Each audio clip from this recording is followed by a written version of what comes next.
Hi అందరికీ నమస్కారం. Mana Shankara Varaprasad garu super duper hit blockbuster బొమ్మగా నిలిచింది. సో ఇంత అద్భుతంగా సక్సెస్ కావటం వెనుక కారణాలు ఏమిటి? నాయకుడు ప్లస్ ఆ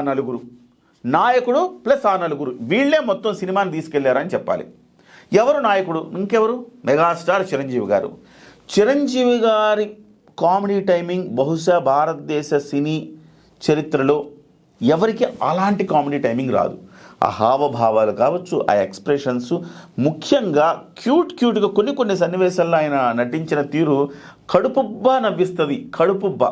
సో ఆ టైమింగ్ తోటి ఆయన అట్లా అంత అద్భుతంగా చేశారు. మామూలుగానే ఆయన ఇలాంటివి చింపేస్తారు. ఇక సినిమాలో మొత్తం సినిమా అలా అంటే జుజ్జుబి ఇట్లా బఠానీలు నమిలినట్టు నమిలి పడేశాడని చెప్పాలి. సినిమా మొత్తం కూడా ఆయన చాలా కేక్ వాక్ లాగా సినిమాలో ఆయన ఎంజాయ్ చేస్తూ చేసిన క్యారెక్టర్ ఇదని చెప్పాలి. సో చిరంజీవి గారు మొదటి నుంచి చివరి వరకు తన భుజస్కంధాల మీద సినిమాని మోశారు అంటే అతిశయోక్తి కాదు. అద్భుతంగా చేశారు చిరంజీవి గారు లుక్స్ అసలుకు ఎంత కష్టపడి ఉంటారండి. చిరంజీవి గారు ఇంత గ్లామరస్గా తయారవడానికి మనం ఏదో చూసి ఎంజాయ్ చేస్తున్నాం, కానీ దాని వెనక ఎంత పరిశ్రమ ఉంటుందండి. మనము నాలాంటోడే ఒక 5 కిలోలు తగ్గాలంటే ఎంత నానా ఇబ్బందులు పడుతూ ఉంటాం. అంటే ఈవెన్ దో అవలేదు, నాలాంటోడు ఎంత కష్టపడ్డా 1 కిలో తగ్గడానికే చాలా కష్టపడతాం. అలాంటిది చిరంజీవి గారు పూర్తిగా బరువు తగ్గి ఇంత గ్లామరస్గా మెయింటైన్ చేయడానికి ఆ వయసులో ఆయన పడ్డ శ్రమ, తెర వెనుక ఆయన కష్టం ఎంతుందో ఖచ్చితంగా ఇలాంటి అంటే కాస్త సన్నగవ్వాలి, గ్లామరస్గా తయారవ్వాలని ప్రయత్నం చేసే వాళ్ళకి కళ్ళకు కట్టినట్టు కనపడుతుంది. అంత కష్టపడ్డారండి ఆయన ఆ సినిమా. కానీ సినిమాలో నటించేటప్పుడు మాత్రం ఆయన ఏం కష్టపడలేదు. జుజ్జుబి ఇట్లా చేసి పడేశారు యాక్షన్.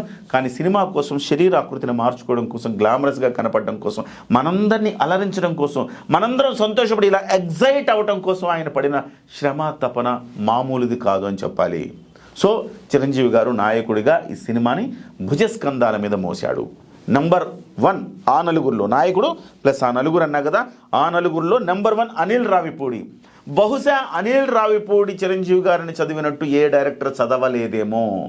సో చాలామంది అనుకుంటారు చిరంజీవి గారితో సినిమా తీయాలంటే అబ్బో అలా ఉండాలి, ఇలా ఉండాలి, అంత భారీ సెట్ ఉండాలి, ఇంత చేయాలి, అంత బడ్జెట్, ఇవన్నీ కాదు.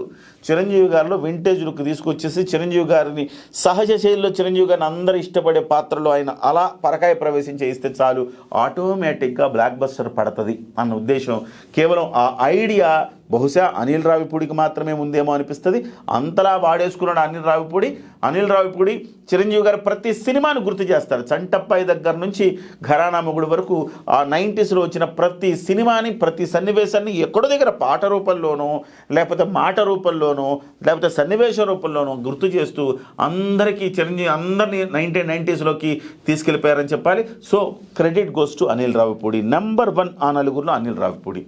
నంబర్ 2 వెంకటేష్ గారు ఎంత ప్లస్ అయ్యారు ఈ సినిమా కంటే, బహుశా వెంకటేష్ గారు లేకుండా ఆ పాత్రలో ఇంకెవ్వరిని ఊహించుకున్నా అంత సీన్లు పండేవి కాదు. ఎందుకంటే వెంకటేష్ గారు కూడా ఎంతో మంచి మనసుతోటి బాస్ చిరంజీవి గారితో చేయాలంటే ప్రతి ఒక్కళ్ళకి ఉత్సాహమే. వెంకటేష్ గారు, నాగార్జున గారు వీళ్ళందరూ రెడీగా ఉంటారు. బాస్ మీరు అట్లా చిటికేయండి, మేము పని చేసుకొచ్చేస్తాం, అలాంటి పాత్రలు ఇవ్వండి మాకు, మీ ఎరకెట్లా నిలబడతామని చెప్పారట వెంకటేష్ గారు.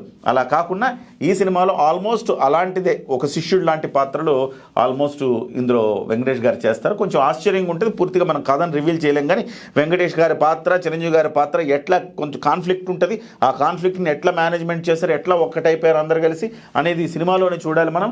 బట్ వాళ్ళిద్దరి మధ్య ఉండే సన్నివేశాలండి పేలుతాయి అనమాట. ఒక రకంగా శ్రావ్యమైన సంగీతంతో కూడిన ఒక హంగామా, ఒక కామెడీ ఎక్స్పీరియన్స్ ఇస్తుంది. వెంకటేష్ గారిని ఊహించుకోలేము, ఆయన కాకపోతే వేరే వాళ్ళని ఊహించుకోలేము. అక్కడ వెంకటేష్ గారే పర్ఫెక్ట్. ఈ రకంగా వెంకటేష్ గారిని తీసుకొచ్చి ఈ సినిమాని మరో రేంజ్కి తీసుకెళ్లాడు అనిల్ రావిపూడి అని చెప్పాలి. సో వెంకటేష్ గారు నంబర్ 2.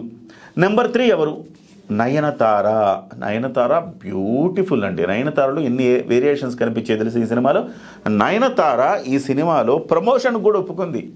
సో లేదు కాబట్టి రాలేదు, కానీ లేకపోతే ప్రీ రిలీజ్ ఈవెంట్ కూడా తీసుకొచ్చేవాడిని చెప్పారు. ఎప్పుడు ఎలాంటి ప్రమోషన్ చేయని నయనతార ఈ సినిమా కోసం ప్రమోషన్ కూడా దిగారు. నయనతార పాత అంటే ఫ్లాష్ బ్యాక్ ఎపిసోడ్లో చిరంజీవి గారు ఆమె ప్రేమించుకునే సన్నివేశం ఎంత క్యూట్గా, ఎంత బ్యూటిఫుల్గా, ఎంత అందంగా, ఎంత బాగా, ఎంత చక్కగా కనబడుతుందో. సో అలాంటి నయనతార ఆ తర్వాత వ్యాపార సామ్రాజ్యానికి అధిపతిగా ఆమె అహంభావిగా ఎట్లా కనపడుతుందో చాలా వేరియేషన్స్ చూపించింది నయనతార. చాలా సెటిల్డ్ పర్ఫార్మెన్స్ చేసింది నయనతార అని చెప్పాలి. నెంబర్ 3 నయనతార. నెంబర్ 4 ఇంకెవరు? బీమ్స్. ఎరగదీశాడు. ఒక పాట మీసాల పిల్ల అయితే 100 కోట్ల క్లబ్లో చేరింది.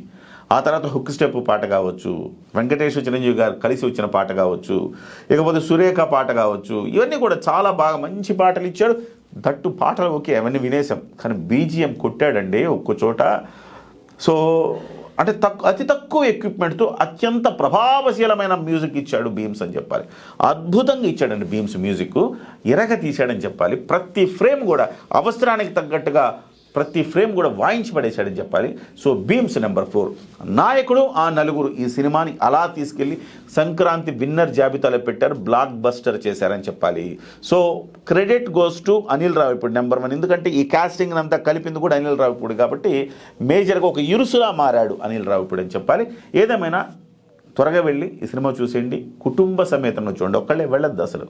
కుటుంబ సమేతంగా చూడండి. మీ పిల్లలు ఎంజాయ్ చేస్తారు, మీ తల్లులు ఎంజాయ్ చేస్తారు, మీ పిల్లలు, మీ తల్లి, తండ్రి అందరూ ఎంజాయ్ చేస్తారు ఈ సినిమాని. కుటుంబ సమేతంగా ఈ సినిమాకి వెళ్ళండి. హ్యాపీ సంక్రాంతి.